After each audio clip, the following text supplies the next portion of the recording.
Quiero enseñar hoy acerca de las finanzas. ¿A cuántos les gusta el dinero? ¿Cuántos quieren dinero? ¿Cuántos quieren ganar en dólares? ¿Cuántos quieren ganar en euros?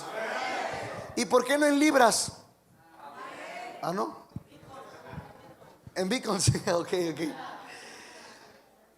Póngale ahí por nombre esta enseñanza. Quiero darle unos principios acerca de las finanzas y las semillas. Y póngale ahí el poder de las semillas. Salmos capítulo 112 versículo 1 al 3. Dice el salmista: bienaventurado el hombre que teme a Jehová y en sus mandamientos se deleita en gran manera. Su descendencia será poderosa en la tierra. ¿En dónde? La generación de los rectos será bendita. Bienes y riquezas hay en su casa, y su justicia permanece para siempre. Ponga la mano en su corazón y diga conmigo: Señor Jesús, dame sabiduría, dame revelación, dame iluminación, dame entendimiento de tu palabra. Yo amo tu palabra, yo celebro tu palabra, yo creo tu palabra, yo vivo en tu palabra. Tus palabras son espíritu, son vida para mis huesos y para todo mi ser. Te pido espíritu de revelación, espíritu de consejo, espíritu de sabiduría sobre todo mi ser, en el nombre de Jesús. Amén y amén. El salmista dice: bienaventurado el hombre que teme al Señor y en sus mandamientos se deleita todos los días. No es lo mismo amar a Jesús que amar sus principios. No es lo mismo amar la presencia de Dios que amar su palabra. No es lo mismo amar la salvación que amar la autoridad que te da la salvación. No es lo mismo. Hay gente que dice: yo amo a Jesucristo, paso tiempo en la presencia de Dios, pero no le gusta pasar tiempo en la palabra de Dios. Hay gente que ama mucho el estar sumergido en su presencia, pero hay gente que no le gusta sumergirse en los principios de la palabra. Porque amar la persona de Jesús te da salvación, pero amar sus principios te da bendición. Amar la persona de Jesucristo te da paz, pero amar los principios de Dios te da tu prosperidad. No es lo mismo. Hay mucha gente que se la pasa orando, adorando, pero no puede vivir en la sobreabundancia, porque hay leyes principales en toda la escritura. La Biblia habla más de 2300 versículos acerca del dinero. Se divide 400 versículos en el oro, 300 versículos habla acerca de la plata, y en gran mayoría habla acerca de bienes y riquezas. Cuando hablamos acerca de riquezas, hay riquezas materiales, riquezas de posesión y riquezas espirituales. Usted va a encontrar en toda la escritura que se habla más del dinero de lo que usted se imagina. No es que el dinero sea el tema principal de la Biblia, sino que el dinero y las riquezas es algo que ha traído una lucha incluso hasta los religiosos. Se ha levantado gente en contra de la prosperidad. Y no estoy diciendo que la prosperidad sea el único mensaje, pero aquel que entiende que ama a Jesucristo y ama los principios, va a haber prosperidad. Porque la escritura habla en 3 de Juan capítulo número 1 y número 2, dice: amado, yo deseo que tú seas prosperado en todas las cosas. Digan conmigo: en todas las cosas. Y que tengas salud así como prospera tu alma. Es interesante que no dice que prospere tu espíritu ni tu cuerpo, sino que tu alma. Digan conmigo: tu alma. Porque tiene que ver con una manera de pensar. La Biblia siempre va a forjar tu manera de pensar. La Biblia habla en Romanos capítulo número 12 versículo 1 y 2: renueven su entendimiento para que puedan experimentar la buena voluntad de Dios, agradable y perfecta. Dios está buscando que podamos forjar, entrenar nuestro entendimiento de la palabra. Y como la Biblia de lo que más se habla es de las riquezas y de la prosperidad y del dinero, usted se dará cuenta que hay 536 versículos que hablan de la oración. 363 versículos hablan de confiar en Dios, pero más de 2200 versículos se habla acerca del dinero. Jesús fue el que dijo: no se pueda servir a dos señores. O amas O sirves al Señor o sirve al Dios Mamón, al de las riquezas. ¿Por qué? Porque algo que está peleando Dios en la iglesia es que la gente tiene una lucha con soltar lo que hay en su mano. Y Dios está diciendo: yo quiero bendecirte, quiero prosperarte, quiero que te vaya bien. Y está diciendo el salmista: teme al Señor y deleítate en sus mandamientos. El mismo Jesucristo también enseñó y dice así. Jesús le dijo: si me aman, guarden mis mandamientos. Hay una diferencia entre amar la persona de Jesucristo y amar su palabra. No es lo mismo. Yo veo gente que ora mucho pero no es prosperada. Yo veo gente que sirve mucho pero no es prosperada. Yo veo gente que ayuna mucho pero no es prosperada. Porque la prosperidad no se mide solamente en amar la presencia de Dios, sino amar su palabra. Porque en balde vendría tanta letra, tanta escritura. Si todo fuera oración, que mejor la Biblia diga: ora 72 horas seguidas y ayuna 3 días y vas a ver restaurado a tu marido. No, la Biblia dice: mujer, sujétate a tu marido. Y marido, ama a tu mujer como Cristo amó a la iglesia. La gente quiere querer justificar la oración solamente en llorar, pero está escrito, digan conmigo, está escrito. Todo lo que tú buscas está en la palabra de Dios. Es un manual de vida, de las riquezas, de emprender, del matrimonio. Todo lo que tú buscas está en la palabra de Dios. Es por eso que aquel que tiene principios no pide señales. Y no estoy diciendo que las señales no sean buenas. Las señales van a perseguir a los que creen. Lo que estoy diciendo es que cuando una persona tiene principios, deja de estar preguntándole a Dios: ¿lo hago o no lo hago? Y dice Dios: lee mi palabra. Señor, ¿quieres que comparta en los hospitales? Lee mi palabra. ¿Qué dice mi palabra? Señor, tú me quieres bendecir. Te he puesto más de 2300 versículos sobre las finanzas. Lee mi palabra, cómo prosperar. Ahí te hablo, ahí está escrito. Según la Biblia, en Deuteronomio capítulo 15 versículo 4, en la voluntad de Dios es que no había ningún pobre en su pueblo. No quiero que haya pobres en mi pueblo. Deuteronomio 15:4 dice en la Nueva Traducción Viviente: no deberá haber pobres en medio de ti, porque el Señor tu Dios te bendecirá en abundancia en la tierra que te da como preciada posesión. Y mire, hice un pequeño estudio, las razones por las cuales un hijo de Dios no prospera. Quiero ir de menos a más.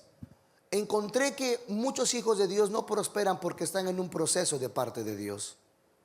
Porque Dios está más interesado en cambiarte a ti que cambiar tus circunstancias. A Dios le interesa mucho nuestro corazón. ¿En quién nos vamos a convertir? Pero ahí les va. Puedes estar en un proceso de Dios y es válido. El problema es que el proceso de Dios mucha gente lo justifica y dice que lleva más de 3, 4, 5 años en el mismo proceso. A ver, espérame. Hablemos del proceso. Y muchos ponen en cuenta el ejemplo de Job. Y hablan de Job como era un hombre recto, era un hombre íntegro. Y Job entró en un proceso, ¿sí o no? Y dice que Satanás le dijo: pues sí, claro, él no te niega porque tú lo has bendecido, todo lo que tiene ha prosperado. Y le dice: déjame tocarlo. Y él dijo: bueno, pues tócalo. No lo toques a él, toca sus bienes. Y toca sus bienes y no renegó. Job nunca renegó, y dice la escritura que después regresó y le dijo: sí, no renegó porque no me has dejado tocarlo. Él dice: bueno, tócalo a él, no lo mates, solamente tócalo. Y sabemos la historia que Job quedó muy mal físicamente, que hasta sus amigos y familiares le dijo que lo vieron, se rasgaron las vestiduras de tan mal que estaba Job. Y imagínate, hasta su mujer le dijo: ¿sabes qué? Maldice a tu Dios y muérete. ¿Qué tan mal estaba? Imagínense. Y qué bendita mujer, ¿verdad? Y hablamos, miren, y decimos: así como estoy como Job, he hecho las cosas bien. Pero no han leído exactamente lo que dice la escritura. La Biblia habla en el libro de Job, en el capítulo 7, dice que el proceso de Job tardó meses. Permíteme poner un poquito más, maestro. Si usted estudia la Biblia, usted va a entender que la Biblia habla de horas, habla de días, habla de semanas, habla de meses, habla de años, habla de temporadas. Y si la Biblia dice que la calamidad de Job tardó meses, es que no pudo haber tardado menos de un mes, ni más de 12. Entonces, si usted saca la cuenta de la vida de Job, es que Job, este hombre, Dios le aumentó los bienes, le aumentó los años, vivió muchísimos años. Y si Dios me dice, te voy a procesar 9 meses o 11 meses máximo, oiga, ese hombre fue súper bendecido. El problema es que me justifico diciendo, estoy en un proceso de Dios. ¿Cuánto llevas? Dices, no, pues llevo como 10 años. ¿Tú crees que Dios, un Padre de amor, quiere ponerte en un proceso que no salgas de 10 años? Eso no es un proceso. Hay una maldición que después te voy a hablar de las maldiciones en las finanzas. Porque la Biblia dice que ninguna maldición viene sin causa. Y nos justificamos en la vida de Job íntegro, que hacía las cosas bien, pero su proceso tardó meses, no tardó años. Y ese hombre vivió muchísimos años y fue súper ultra mega bendecido.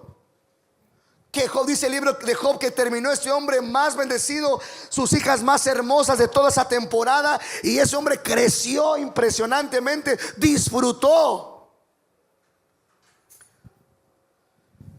Job capítulo 42, 12. Y bendijo Jehová el postrer estado de Job más que el primero, porque tuvo 14,000 ovejas, 6,000 camellos, 1,000 yuntas de bueyes y 1,000 asnas. Job 42, 16. Después de esto vivió Job 140 años y vio a sus hijos y los hijos de sus hijos hasta la 4ª generación. Y murió Job viejo y lleno de días. Algunos dicen que creo que el proceso estuvo entre los 40 a 60 años y vivió 140 años. Y si el proceso tardó 11 meses, ¿vivió bien o no vivió bien Job? Bendito Job.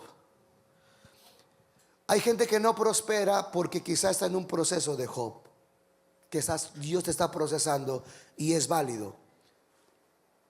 La segunda cosa o que yo veo que la gente de la iglesia no prospera es porque no aplica leyes naturales.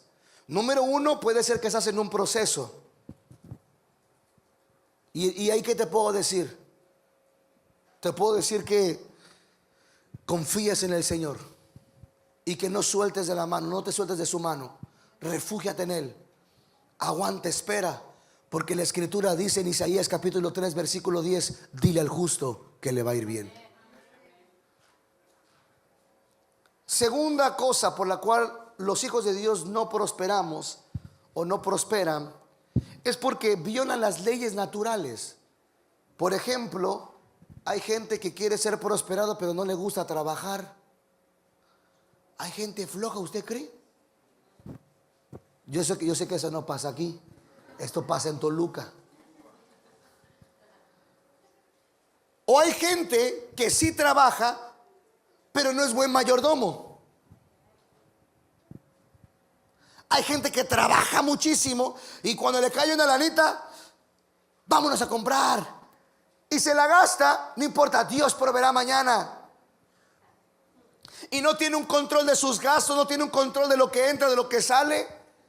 Vive sin ser mayordomo. Incluso cuando la Biblia habla de que somos siervos de Dios, Dios no te ve como un esclavo, Dios te ve como un mayordomo. Cambia el chip. Yo soy esclavo, yo soy siervo del Señor. Escúchame, cuando dice la escritura que somos siervos, es de una posición de autoridad. Yo te he dado para que seas mayordomo de los bienes que te he dado en la tierra. Si tú quieres prosperar y quieres irte al cielo, solamente ama la presencia de Dios, ama la persona de Jesús, te vas al cielo. Pero si tú quieres realmente vivir en vida de autoridad, de plenitud, haz la palabra de Dios aquí en la tierra. Porque los principios de Dios son pequeñas llaves que abren grandes puertas. Y hay gente que vive orando, ábrame la puerta, ábrame la puerta, ábrame la puerta. Y dice Dios, ahí está una llave, ahí está una llave, ahí está una llave, ahí está una llave. Cosas por las cuales no prosperamos es porque amamos el sueño. Proverbios 20:13, no ames el sueño para que no te empobrezcas. Abre tus ojos y te saciarás de pan. Está violando las leyes naturales. Proverbios 13:11, las riquezas de vanidad disminuirán, pero el que recoge con mano laboriosa las aumenta. Una persona que trabaja, una persona realmente que se esfuerza. Proverbios 14:23, en toda labor hay fruto, mas las vanas palabras de los labios empobrecen. Segunda de Tesalonicenses capítulo 3 versículo 10, el apóstol Pablo le dijo a los de Tesalónica, el que no trabaje, que no coma.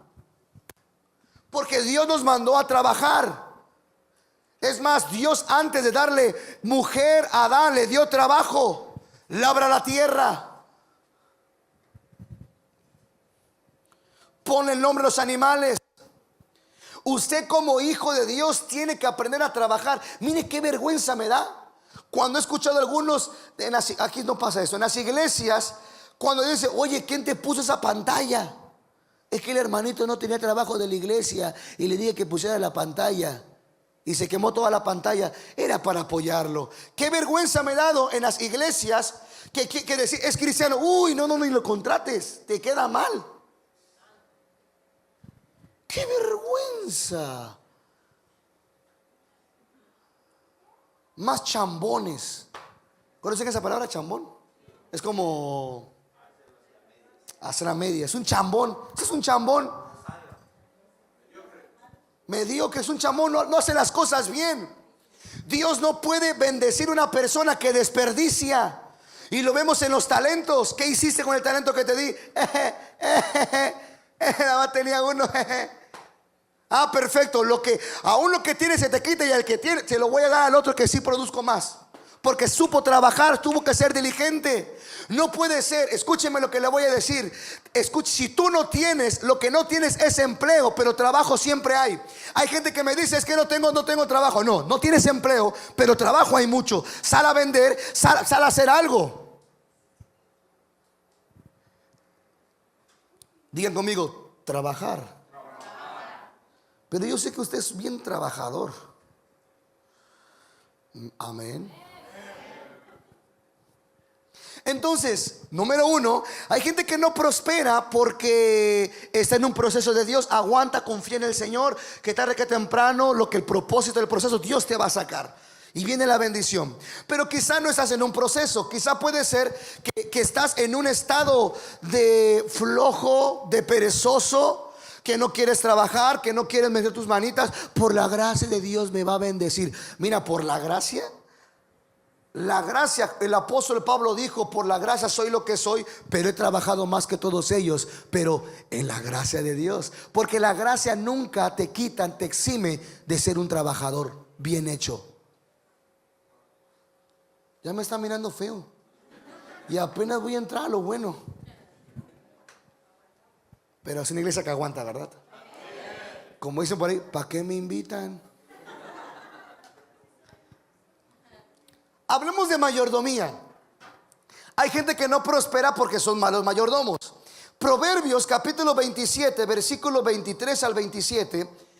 Usted sabe que el rey Salomón fue un hombre demasiado prosperado económicamente. Y él habla de esos principios. Y vamos a leerlo, 1, 2, 3. Sé diligente en conocer el estado de tus ovejas y mira con cuidado por tus rebaños. Digan conmigo, mira con cuidado. Porque las riquezas no duran para siempre, y será la corona para perpetuas generaciones. Saldrá la grama, aparecerá la hierba, y se segarán las hierbas de los montes. Y viene este principio que le voy a regalar, que dijo Salomón: los corderos son para tus vestidos, y los cabritos para el precio del campo, y abundancia de leche de las cabras para tu mantenimiento, para mantenimiento de tu casa y para sustento de tus criados. Aquí, hablando de mayordomía, Salomón te regala 3 tipos de ingresos que tienes que tener en tu casa económicamente. Digan conmigo, los cabritos para el precio del campo. El campo, ¿cada cuánto da cosecha? ¿Alguien sabe de campo? Dependiendo de alguna semilla, algunos dicen que puede tardar de 6, 8 hasta un año que puedas cosechar lo que sembraste. Es decir, todos tenemos que tener una entrada que tenga que ver de a largo plazo. Cosas que estén a largo plazo, inversiones que pueden estar a largo plazo. Es decir, Dios se puede enviar un cabrito para que puedas cosechar del campo a largo plazo. Y tristemente hay gente que quiere prosperar rápido. Y le voy a decir un principio: quien no puede ver lo lejano se vuelve esclavo de lo inmediato. Cuando hablamos de inversiones, cuando hablamos acerca de finanzas, hablamos que Dios está buscando que emprendamos y que pongamos semillas para que se pueda cosechar a largo plazo. Digan conmigo, a largo plazo. En pocas palabras, usted tiene que aprender que Dios le va a mandar a un cabrito, y ese cabrito es para largo plazo. No se lo coma. Salomón dijo siguiente, los corderos, dice, los corderos son para tus vestidos, que esos son los corderos una vez al año. ¿Qué es lo que da el cordero? ¿Alguien sabe lo que da el cordero? Lana. Y se corta cada año, algunos dicen o año y medio, que le crece y hacen vestimentas. Hay recursos que te van a llegar que son para tus vestidos. ¿Usted compra vestidos cada semana? No. Algunos pareciera que sí. Los cabritos, ahí está, para el precio del campo, que son aproximadamente 6 meses. Y el tercero, y abundancia de leche de las cabras para tu mantenimiento, para mantenimiento de tu casa y para sustento de tus criadas. Ahí les va. ¿Cada cuánto da leche las cabras? Diario. Es decir, que Salomón dijo, tienes que tener un ingreso a largo plazo. Tienes que tener ese ingreso a largo plazo, es para tu vestimenta. Tienes que tener un ingreso a mediano plazo para el campo, inversiones. Y número 3, tienes que tener tus cabritas que te caigan todos los días leche. Y esas cabritas que te dan leche todos los días es para el mantenimiento de tu casa, para el mantenimiento de tus criadas. ¿Cómo se aplica hoy en día? Paga tu luz, paga tu agua, paga cosas para que nunca te quedes sin nada. Entonces, un hijo de Dios tiene que aprender a tener 3 tipos de ahorro: uno a largo plazo, uno a mediano plazo y uno para el sustento de todos tus días. Eso es de mayordomía. Bien, entonces, número 1, ¿por qué los cristianos no prosperan? En un proceso. Número 2, porque violan leyes naturales, o no trabajan o son muy malos mayordomos. Bien, pero yo no le vine a hablar de eso. Le voy a hablar de esto. Imaginemos que usted es buen trabajador, buen mayordomo, y no está en el proceso de Dios, pero viola leyes espirituales. Y aquí es donde yo voy a predicar y a enseñar. Mejor enseñar.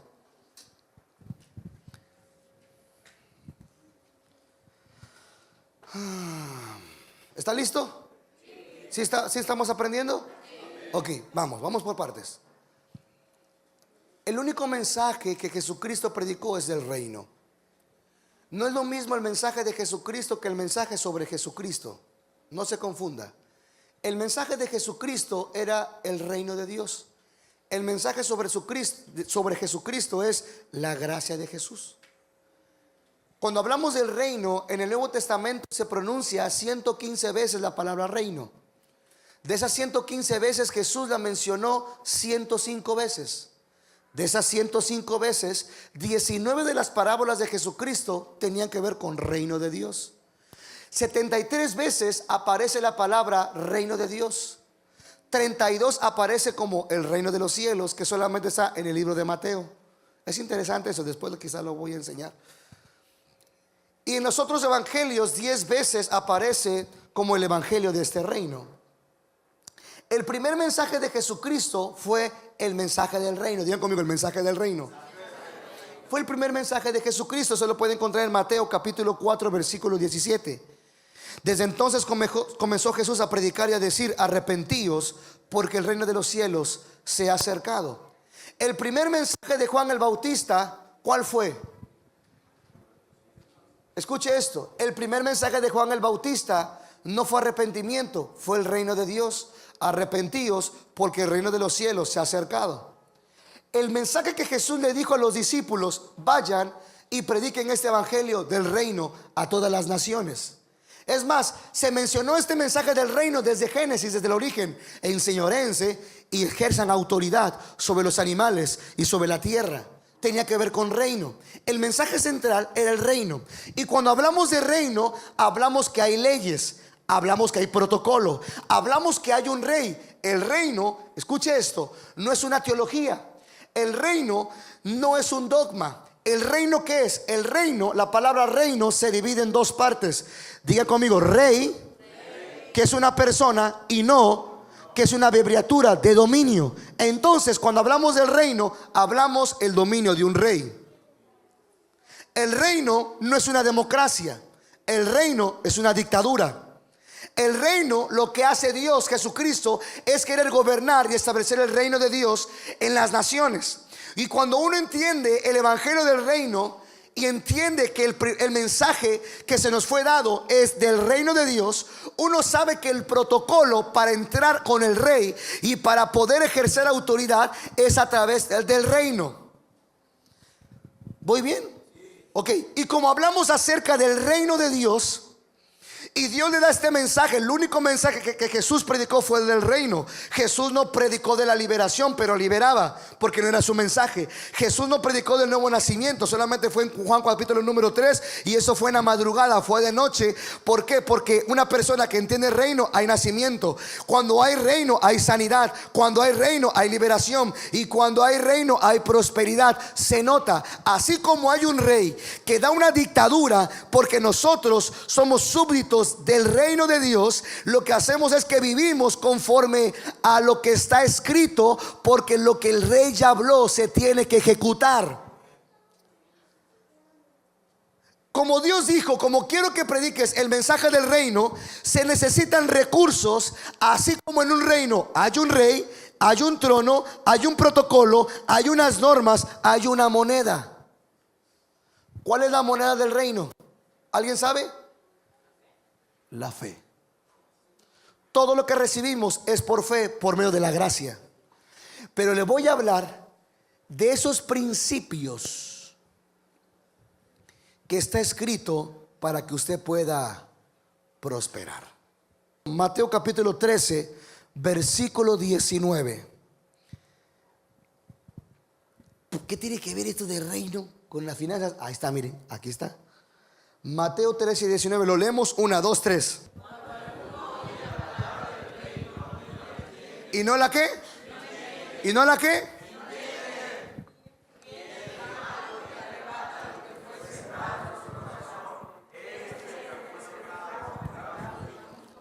Palabras claves, el que no la entiende, viene el malo, arrebata lo que fue el reino de Dios. Según en Marcos capítulo 4 versículo 31, dice la Biblia, el reino de los cielos es semejante a una semilla. Digan conmigo, a una semilla. Marcos capítulo 4 versículo 26 dice que el reino de Dios es semejante a un hombre que salió a sembrar. Por eso Jesucristo habla la parábola y está diciendo, aquel que no entiende el mensaje del reino, viene el malo y quita la semilla que fue sembrado. Por eso una persona que entiende que el reino de Dios, ¿dónde está el reino de Dios? ¿Alguien sabe? Escúcheme, el reino de Dios no se edifica. Es una mentira, porque el reino de Dios existe, preexiste y vendrá. Lo que se edifica es la iglesia. Por eso Mateo capítulo 18 dijo, Dios le habla a Pedro, Pedro, y sobre esa roca edificaré mi iglesia, porque la iglesia se edifica, el reino no se edifica, preexiste, existe y vendrá. Por eso, ¿dónde está el reino? Jesucristo dijo, el reino ha llegado aquí, el reino está entre ustedes. Es decir, que donde tú te mueves, en la esfera que tú te muevas, ahí está el reino de Dios. Ok, hay 7 tipos de esferas, pero es un tema que no me va a dar tiempo de predicar, en la cual tú te mueves. Pero quiero hablarles acerca del reino de Dios como las semillas. ¿Qué son las semillas? Apunte ahí. Son todo aquello que ya tenemos para producir y multiplicar de acuerdo con las promesas de Dios. Otra vez, ¿qué son las semillas? Porque la Biblia habla de las semillas, que es parte del reino de Dios, y el reino de Dios es parte de las semillas. Las semillas son todo aquello que ya tenemos para producir y multiplicar de acuerdo con las promesas de Dios. Tiene 3 propósitos las semillas. Ponga los propósitos de la semilla. Número 1, ser sembradas. Número 2, producir. Y número 3, multiplicar. Segundo de Corintios 9, 6 al 8 y luego del 10 al 11. Dice así: pero esto digo, lo leemos 1, 2, 3. El que siembra también, y el que siembra, cada uno dé como propuso en su corazón, no con tristeza ni por necesidad, porque Dios ama al dador alegre. Y poderoso es Dios para hacer que abunde en ustedes toda gracia, a fin de que, teniendo siempre en todas las cosas todo lo suficiente, abundes para toda buena. Y continuó diciendo: y el que da semilla al que siembra, digan conmigo, semilla al que siembra, y pan al que come, proveerá y multiplicará vuestra sementera y aumentará los frutos de vuestra justicia, para que estén enriquecidos para toda liberalidad, lo cual produce por medio de nosotros acción de gracias a Dios. Diga conmigo: el que siembra escasamente, también segará escasamente. El que siembra abundantemente, va a cosechar abundantemente. Escuche esto: las semillas es todo lo que tenemos en nuestras manos para sembrar, para que fructifique y para que multiplique. Estas leyes tienen que ver así: por la gracia de Dios que se me fue dada una semilla, Dios da semilla al que siembra y da pan al que come. Entonces, antes de que tengas pan, tienes que tener una semilla, porque el pan es el fruto de una semilla. Pero no te confundas, porque la semilla tiene que ver para sembrar y el pan se come. La semilla se siembra, el pan se come. La semilla es para inversión, pero el pan es para el sustento de tu casa, el sustento básico de tu vida. El problema es que hay una generación que no sabe distinguir en que tiene pan o tiene semilla, y cuando tiene la semilla se la come. Por eso Gálatas capítulo 6, 7 dice: no se engañen, Dios no puede ser burlado, pues todo lo que el hombre sembrare, esto segará. ¿Vamos bien? Ok, le voy a dictar algunos principios de esta ley de la siembra.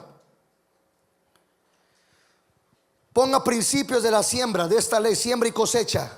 Número 1, se recibe lo que se da y se cosecha lo que se siembra. Número 2, una siembra constante garantiza una cosecha constante. 3, las semillas tienen diferentes tipos de especies, genética y periodo de tiempo. Hay semillas que te van a dar resultado en 3 meses, otras en 3 años. Mire, ese es un principio básico. Usted quiere cosechar amor, ¿qué tiene que dar? Amor. Usted quiere cosechar servicio, ¿qué tiene que dar?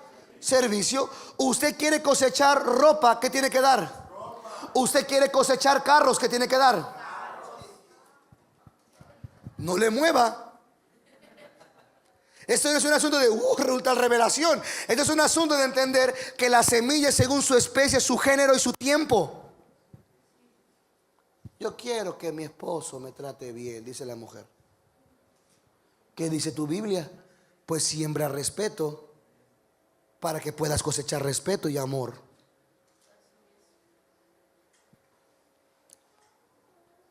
Siguiente principio: Dios, antes de darte pan, te da una semilla.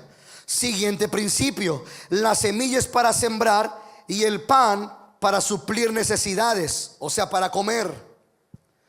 Siguiente principio de esta ley, este le va a encantar: las semillas son instrumentos de Dios para bendecir la vida del hombre en la tierra. Es por eso que Jesucristo fue la semilla del Padre, el primer hijo unigénito, y como sembró la primera semilla, cosechó millones de semillas. y de panes y de hijos. Todo lo que usted hace, todo lo que nosotros hacemos son semillas. Palabras, dinero, tiempo, está sembrando constantemente. El problema es que cuando vemos algo que nos sobró, dice, ay, gloria a Dios,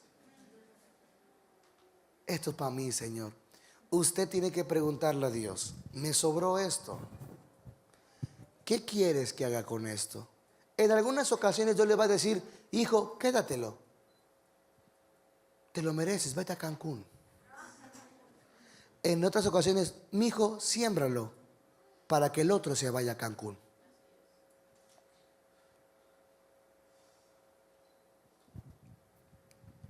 ¿Vamos bien? Bien. En el reino de Dios existen 4 tipos de semillas en las finanzas. Porque estamos hablando de finanzas, ¿no? Lucas capítulo 6, versículo 38.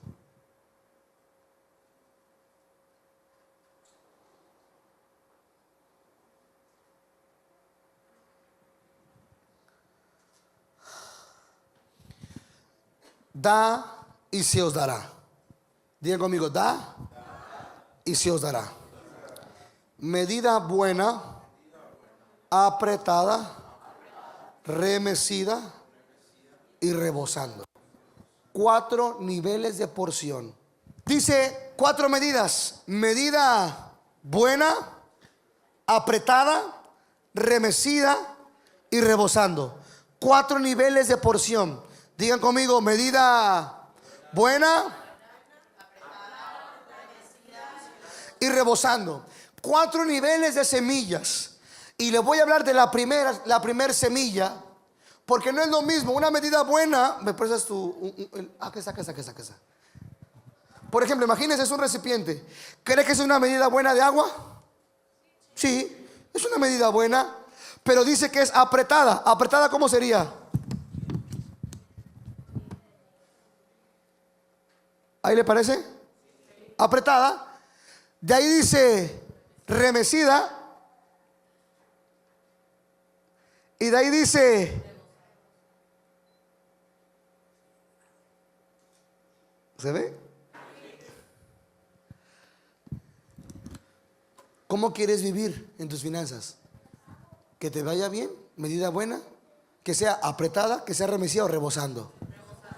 Qué feo, y yo sé que es esto, qué feo es ir a un restaurante y lo primero que ves es cuánto vale lo que vas a comer. Qué horrible es eso. Qué feo es que cuando quieres pedir un taxi o un Uber, primero te fijas cuánto te va a costar. Qué feo es que cuando vayas a una plaza a querer comprar, primero veamos el precio. Y no estoy diciendo que no hay que ser mayordomo, estoy diciendo que miras el precio no por mayordomía, sino por escasez.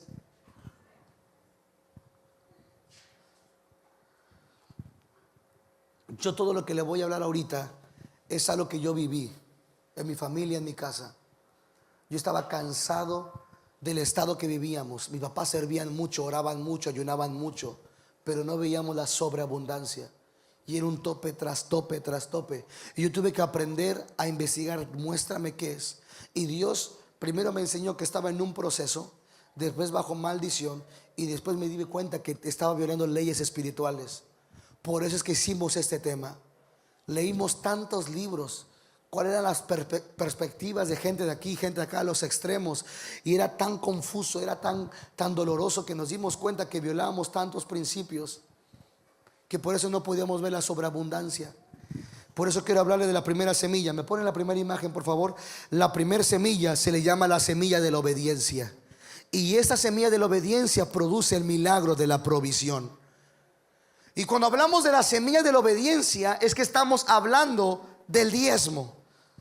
Lo siento, sé que a algunos les duele, pero les va a doler más ahorita, van a ver. El diezmo. ¿Qué es el diezmo? ¿Alguien sabe qué es el diezmo? ¿Qué es?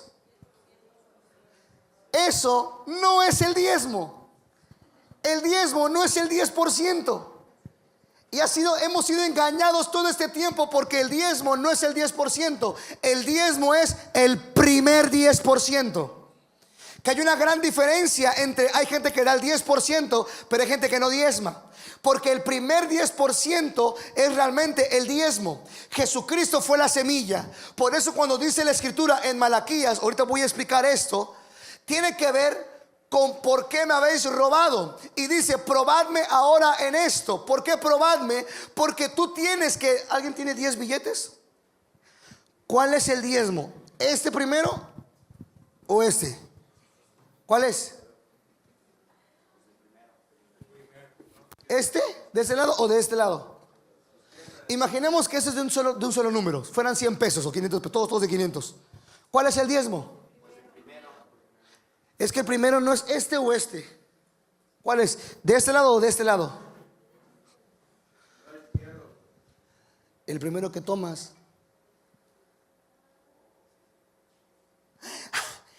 Paga la luz, paga el agua, paga la colegiatura, la gasolina, esto. Y todos eran de la misma cantidad. Pero dice, ay, ahora sí hay que diezmar. Aunque fue la cantidad exacta, no fue el diezmo. Porque preferiste no quedar mal con tu servicio, pero sí preferiste quedar mal con Dios. El diezmo demuestra quién es el primer lugar en tu corazón. Ya lo voy a recoger porque no voy a hacer qué. Hay ladrones.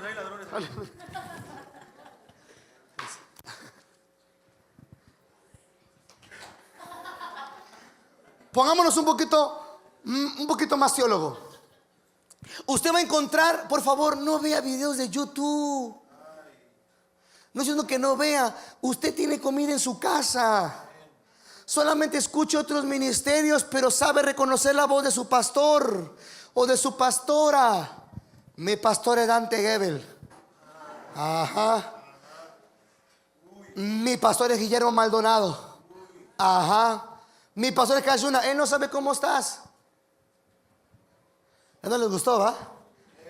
Hablemos del diezmo. El diezmo no es el 10%. El diezmo es el primer 10%. Y usted va a encontrar en YouTube hay gente que habla en contra del diezmo. No, porque el diezmo es de la ley. El diezmo no es de la ley. El diezmo comenzó en el libro de Génesis, cuando antes ni siquiera existía la ley. Estabas Abraham y le dio los diezmos de todo a Melquisedec. ¿Sí lo ha leído?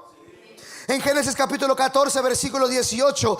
Entonces Melquisedec, rey de Salem y sacerdote del Dios Altísimo, sacó pan y vino y le bendijo diciendo: bendita sea Abraham del Dios Altísimo, creador de los cielos y de la tierra, y bendito sea el Dios Altísimo que entregó tus enemigos en tus manos. Y le dio a Abraham los diezmos de todo. Diezmos de todo. Nunca es singular, es plural. Porque hay gente que tiene un coche pero no diezma del Uber que tiene. Hay gente que tiene de la casa, rento 2 casas y no diezma de eso, solamente diezma de su salario. Por eso el diezmo no es el diezmo, son los diezmos. Y escuche esto, el principio del diezmo está basado, porque hay gente que dice, ¿dónde está la Biblia? Viene desde antes de la ley. Escúcheme, lo que hizo la ley no trajo el diezmo, la ley ordenó el diezmo. Que no es lo mismo, porque el diezmo estaba desde el origen. Mire, y yo he estudiado, yo he discutido esto con varios que se sienten teólogos. No, pero lo de Abraham y Melquisedec fue el del botín, de una guerra. Pero escúchame, es que el diezmo no es de un asunto doctrinal, es un asunto de una ley, de un principio. Ahí clava todo. Y dicen, no, es que fue lo de la ley, fue no de la ley. Y yo le hago esta pregunta, mire, está bien. Imaginemos que no fue de la ley o de la gracia. Yo le hago esta pregunta, ¿funciona? Porque si no funciona, ¿para qué lo hago? A mí no me digas que es de la ley o de la gracia. Pues quítalo. ¿Funciona o no funciona? Porque si me dices que no funciona, ¿para qué lo hago? Pero si funciona, ¿por qué no hacerlo? Y cuando le hago esta pregunta a los teólogos, se dicen, mira, para empezar, mira tu casa, mira tu esposa, Mírate a ti. ¿Funciona o no funciona? No, pero es que no, por eso a mí no me... Ok, dejemos a un lado la Biblia porque ya hablamos tantos versículos. Si funciona, ¿por qué no lo hago? Y si no funciona, pues ¿para qué lo hago? ¿Qué hace el diezmo como principio? Me encanta porque uno de los teólogos me dijo: pero dime dónde en la Biblia Jesús recibió diezmo. Dime.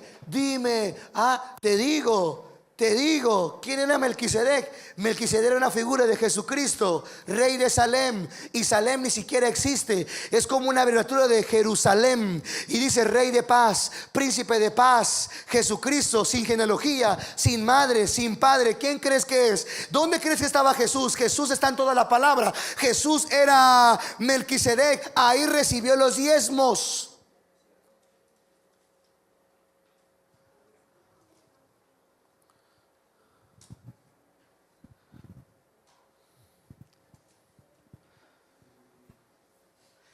Ok, profundicemos un poquito más del diezmo.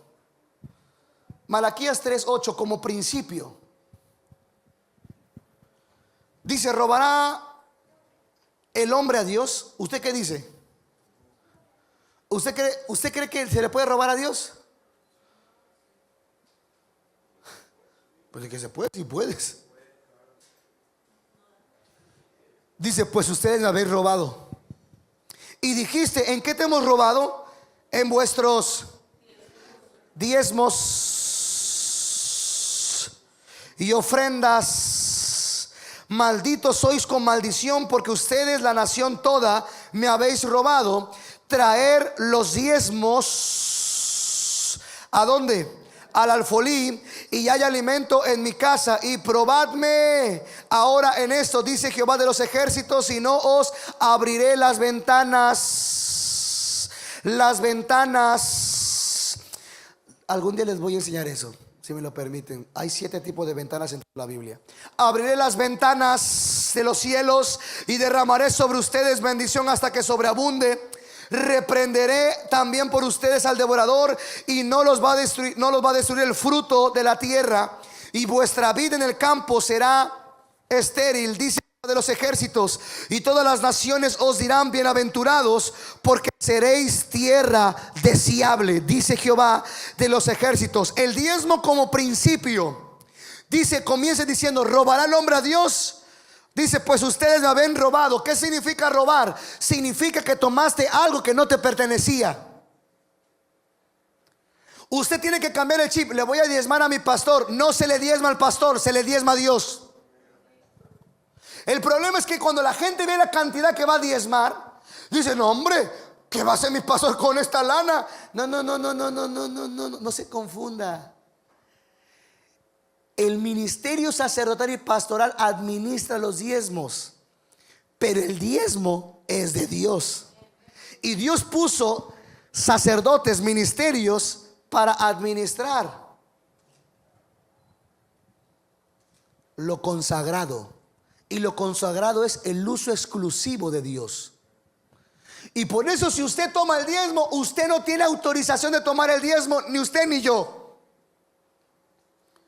Porque yo tengo pastor y yo diezmo a Dios, y se lo tengo que entregar a mi pastor, porque es a través de un sacerdote que bendice el diezmo. El robar a Dios tiene que ver que el diezmo no es de usted ni mío. El diezmo es de Dios. Y me encanta porque el segundo principio dice: tráiganlo al alfolí. Digan conmigo: tráelo al alfolí. Es interesante que traigan al alfolí y que lo trajeran al alfolí, que tenía que ver con un templo, pero en ese tiempo ya no había templo. Qué curioso. Se había destruido el templo. Es un tema para otro día. Pero él va: traiga el diezmo al alfolí. Míreme aquí, se diezma en casa. Ay, no, sentí darle diezmo a Adán de Gebel. Envíaselo. Le di, sentí dar el diezmo a otro pastor. No. Se trae al alfolí, se trae en casa, se diezma en casa. Y me encanta porque después dice, probadme ahora en esto. ¿Por qué probadme ahora en esto? Porque aunque no lo crea, el diezmo es un acto de fe. Ahora que le enseñé, ¿cuál es el primero? El primero es entender que lo que saque yo, el diezmo de todo, es que voy a creer que Dios me va a sostener aun cuando estoy corto para pagar mis cuentas. Porque hay gente que dice, diezma a Dios, ok, yo diezmo a Dios, pero ¿por qué no veo? Porque no estás diezmando, estás dando el 10%. Después que pagaste todas las cosas, te aseguraste. Y dice Dios, no, primero tienes que confiar en mí, que tú me das a mí el 10%, el diezmo realmente, y yo voy a hacer que lo que tienes va a sobreabundar y te va a alcanzar y más. Por eso una persona que diezma, de repente va, oye, encontré una oferta esto, oye, lo otro, y mira esto, no sé, ¿por qué? Porque vives una vida sobrenatural, porque estás en el reino de Dios. Digan conmigo, pruébame ahora. Y después dice, abriré las ventanas de los cielos. Escuche esto, hay varios tipos de ventana. Y en la ventana hay una ventana que está cerrada, y el diezmo es la llave para abrirla. Entonces hay gente que ofrenda, pero ¿cómo puede producir la tierra y cómo puede bajar la bendición si la ventana está cerrada? El diezmo es la llave que abre la ventana. Por eso cuando usted quiere sembrar ofrenda, no puede ver más el fruto,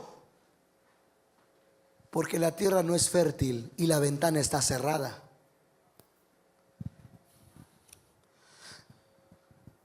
Quinto principio de este versículo del diezmo, y dice, reprenderé al devorador por ti. Escuche esto, el diezmo como semilla, como principio. Hay gente que ata y desata al hombre fuerte. Vete, devorador, vete de mis finanzas. Y dice Dios, yo te dije a ti que cuando tú diezmas yo lo reprendo por ti, no tú. Es el único espíritu que yo veo que Dios reprende. Si no lo hagas tú, lo hago yo. Y lo voy a hacer cuando tú lo diezmes. Y mire, y yo he dicho esto y lo sigo creyendo. Yo creo que la gente diezma, todos diezman. O le diezmas al fontanero, al eléctrico, al mecánico. Pero de que diezmas o a Satanás o a Dios. Yo reprenderé al devorador por ti. Ninguna plaga tocará tu morada. Una persona que diezma está cubierta, está protegida. El diezmo, dice después, sexto principio de ese versículo, dice, tu tierra será fértil. Hablemos de semillas, lo que estamos hablando. Usted cuando eche una semilla, usted tiene que abonar la tierra para que esa semilla pueda dar mucho fruto, ¿sí o no? No se eche una semilla en cualquier tierra. Vayas al mar, difícilmente va a agarrar eso.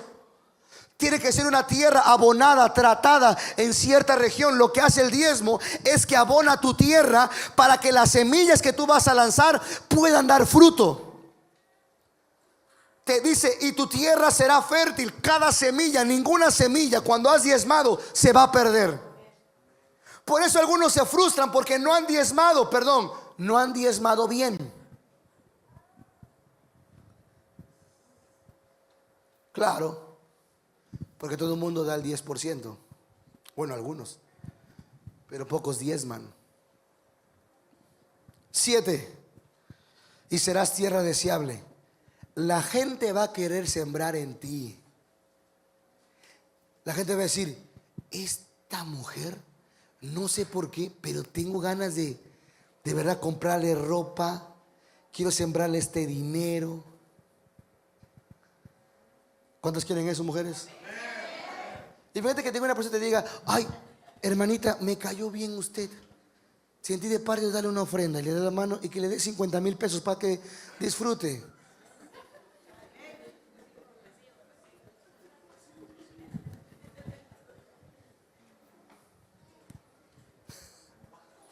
Páctalo. Escuche esto. El diezmo prueba tu obediencia. Cada semilla prueba tu obediencia, pero cuando tú das la semilla de la obediencia, viene el milagro de la ¿qué? Provisión. No te va a faltar nada. Estarás protegido. Serás tierra fértil y serás tierra deseable. Que cada vez que la gente te vea, digo, yo quiero sembrar en ese ministerio, yo quiero sembrar en esa persona, porque esa persona tiene una unción que yo quiero. ¿Ok? ¿Vamos bien? Segunda semilla.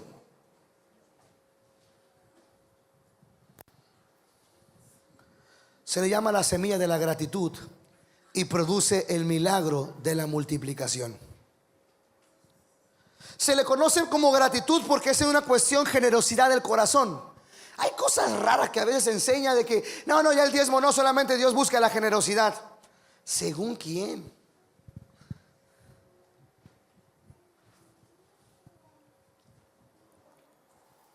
No es lo mismo una ofrenda que una semilla de diezmo, de obediencia. No es lo mismo.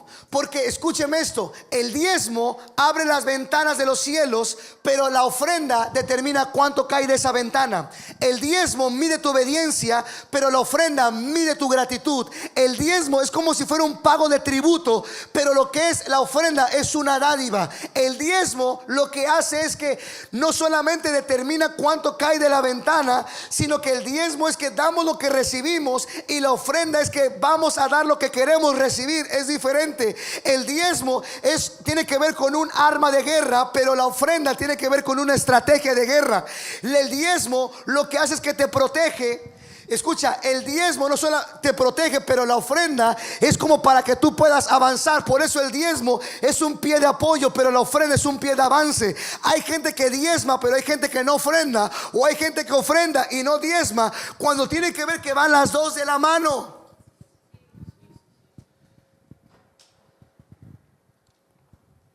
Por eso el diezmo es suficiente, pero la ofrenda es más que suficiente. El diezmo te protege, pero la ofrenda multiplica lo que tienes.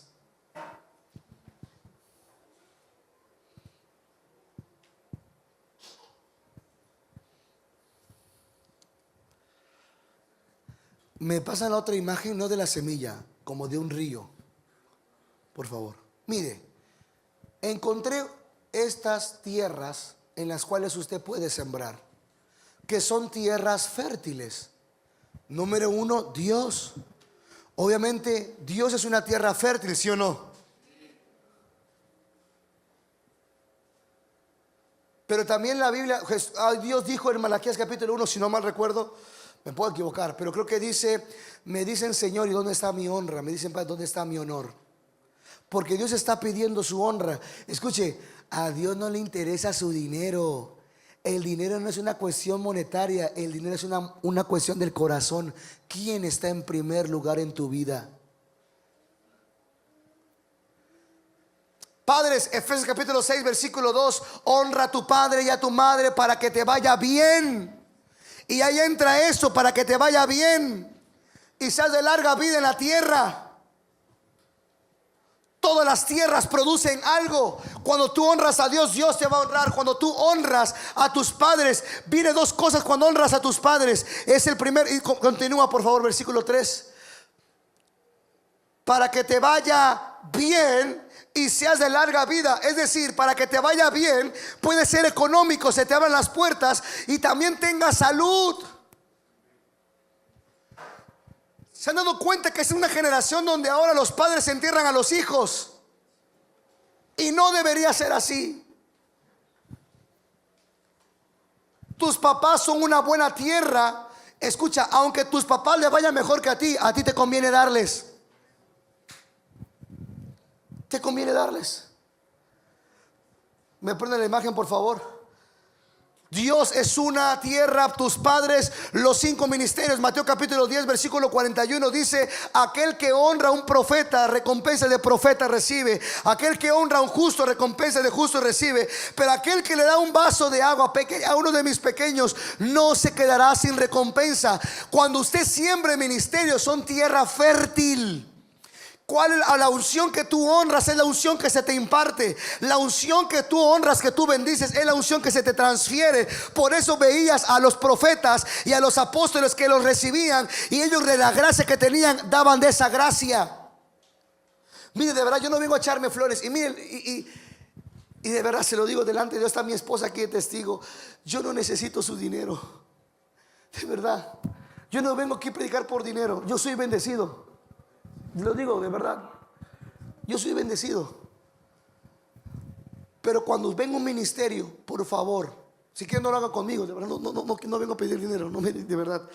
Cuando venga un ministerio, sus pastores, los profetas, usted honre, porque desprende lo que honra. Mire, es tan fuerte la honra de todo lo que usted hace, que la honra viene de una palabra que es kabot, y esta palabra kabot significa peso y gloria.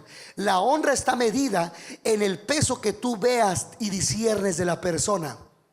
Entonces la honra no está desde tu posición, sino desde la posición de la persona que Dios le dio. Por eso tú no honras a tus padres por lo que ellos representan para ti, sino lo que representa para Dios. ¿Qué peso le puso Dios a tus padres? Aunque tus padres sean más bendecidos, tú tienes que honrar eso. Tú honras, la unción que tú honras es la unción que se te imparte. Por eso tú vas a ver profetas, hijos de profetas que acompañaban a los ministerios, y todo tenía que ver con honra económica, honra de servicio, honra de tiempo, y de ahí les impartían del Espíritu. Es más, el mismo Jesús, aun si querían bendecir a alguien, le sacaron la unción, porque ese hombre iba caminando y le tocaban, pero había una mujer de flujo de sangre que tenía 12 años, se arrastraba y tocó el borde de su manto, y Jesús dijo: poder salió de mí. ¿Quién me tocó? Ay, Señor, todo el mundo te toca. No, es que virtud salió de mí, salió poder de mí. ¿Por qué? Porque esta mujer sabía quién era Jesús, y al momento de tocarlo fue una manera de honor, decir: Él me puede sanar. La honra que la unción que tú honras es la unción que, aunque esa persona no te quiere honrar, tú ya lo chupaste. Extraes, tomas, arrebatas esa unción. Aunque ese ministerio, cuando yo entendí esto con mi hermano hace unos 10 años, 12 años más o menos, venían ministerios a la iglesia y escuchaba uno: este tipo yo tengo que sembrar, yo tengo que buscar. Y de verdad no teníamos tantos recursos, lo digo en serio. Entonces buscábamos lo que teníamos y llegábamos y le dábamos el dinero. Y algunos pastores que entendían esto, lo entendían y le agarraban: Padre, de la gracia que tú me has dado, yo se las doy, se las imparto. Y yo iba contento, wow. Y habían personas que: muchas gracias, y lo guardaban. Y decían: no importa que no me ores, yo ya te honré. Mire. Por la gracia de Dios, y lo digo de verdad en serio, por la gracia de Dios, cualquier tema que usted quiera hablar con su servidor va a tener que ser un fundamento básico de liberación, de apologética, de lo que usted quiera, de liderazgo, de finanzas, de lo que usted quiera. ¿Sabe cuál fue el secreto? No solamente estudiar, porque todo el mundo puede hablar de lo que quiera, pero no todos pueden impartir de lo que quiera. Sino que el secreto estaba que cada unción que venía uno bueno de liberación y yo sembraba, venía uno bueno de finanzas y yo sembraba, venía uno bueno de enseñanza y yo sembraba. Y las unciones que yo honraba era la impartición que venía de esos ministerios. Porque un secreto brutal es la honra. Usted no diezma solamente por obediencia, usted diezma por honor. Y todo lo que usted debe hacer es por honor, es por amor. Por eso cuando usted honra a Dios, usted honra a sus padres, honra a los 5 ministerios: apóstoles, profetas, maestros, evangelistas y pastores. No solamente un ministerio profético, sino que pueda bendecir y pueda dar todos los ministerios, los que predican la palabra. 1 Timoteo 5:17: al prójimo que merece honra, dice Romanos 13, a las viudas verdaderas. Y eso está bien grueso, porque da como 5 características de quién es una viuda verdadera. Léalo bien en su casa. A los pobres, en Proverbios 19:17 dice: aquel que le da al pobre, a mí me presta. Y mire, yo cuando le doy al pobre le digo: Dios me debes, Mi esposa es testigo. Usted sube a mi camioneta, levanta aquí, hay un chorro de monedas, y cada vez que saca, da. En este año le dije: amor, vamos a hacer algo diferente. Vamos a apartar un porcentaje de todo lo que nos cae para sembrar a alguien al final de mes. Y me dijo: ok, está bien, me gusta. Escuche, mi esposa y yo tenemos una ley. No puede, escuche esto, no puede pasar un día sin que hayamos sembrado algo. No puede pasar. Todos los días sembramos, o una paleta, o un vaso de agua, o una ofrenda, o algo tenemos que sembrar. todos los días, ya sea en el semáforo, al pobre, a la viuda, a los padres, todos los días estamos sembrando. Es algo, porque una siembra constante garantiza una cosecha constante. Al reino de Dios, para que avance, a las misiones, siembre. Mire, se ha enseñado esto en nuestra congregación, y yo lo enseño, y mi hermano lo enseña, los pastores lo enseñamos, porque lo vivimos. Y mire, de verdad, somos bendecidos por la gracia de Dios. No solamente porque amo a la persona de Jesucristo, sino porque amo su palabra. Y aquel que ama su palabra será prosperado. Usted va a ver en nuestra congregación, y mire, el profeta Brigel, Oyuk, ellos han ido a la congregación y pueden testificar. Van nuestros amigos que llegan de otros lugares, o sea, que no van a predicar, llegan amigos a visitarnos, y ellos dicen: oye, me dice, oye, es que en tu iglesia ofrendan diferente. Yo, ¿cómo que ofrendan diferente? Sí, claro, porque lo que hacen ellos es que cuando agarran su diezmo, su ofrenda, vayan a la iglesia, y cuando van a ofrendar, todo el mundo levanta su ofrenda. ¿Sabes por qué? Porque la ofrenda la presentas tú. Le digo, a ver, como dicen ellos, presenta tu ofrenda. Y levanta: Padre, esta es mi ofrenda. Y dice Dios, preséntatela a tu rey, a ver qué te va a decir. Yo no quiero que usted piense que cuando ofrenda Dios está en el cielo. No, quítese esa imagen. ¿Dónde está la canasta de ofrenda? ¿Me la puede empezar? Tranquilos, no voy a pedir ofrenda, tranquilos. No. Es usted con Dios. Muchas gracias. La gente piensa: mira, Señor, aquí está la ofrenda, No, imagínense a Jesús así, aquí. A ver, alguien pase, a ver, mi amor, como que das una ofrenda. Pasa y da la ofrenda, ¿no? Y yo me imagino a Dios, gracias. Yo me imagino a Dios, eso es todo. Pero a ti, si yo te di esa semana tanto. O alguno dice: te la rifaste, No, pues sí, valgo mucho para ti. Uy, vives agradecidísimo, ¿Sabes por qué? Por eso Jesús estaba viendo las ofrendas cuando llegó esa mujer a echar monedas. Y Jesús dijo: esta mujer ha dado más que todos ustedes. Y había gente que dejaba bolsas de dinero, ricos. ¿Sabes por qué? Porque la generosidad no es cuánto das, sino con cuánto te quedas.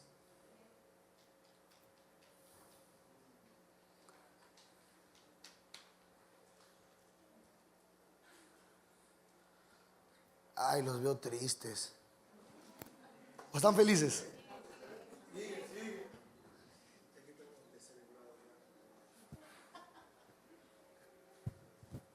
¿Viste la cantidad que di? Sí, qué buena cantidad. El problema es que diste lo que te sobraba, porque no era la cantidad, sino es con cuánto te quedaste. Y ya eres medido ahí. Yo no te vengo a hablar de falacias, te vengo a hablar de la palabra. Miren, el que confía en el Señor nunca será avergonzado. Jamás. Su palabra no miente. Vengo a poner el equilibrio. El diezmo no es que te haces maldito y te condena. Mira lo que te estoy diciendo. En la gracia de Dios ya no hay condenación, porque dice la Biblia: ninguna condenación hay para los que están en Cristo Jesús. Escúchame, en la gracia de Dios no hay condenación, pero sí hay corrección. Cuando la Biblia dice malditos son con maldición, estaban bajo la ley. Pero escúchame esto: ahora tú no estás bajo la ley, pero sí hay corrección. No eres maldito, pero no puedes sobreabundar, no puedes crecer. Tercera, semilla del compromiso.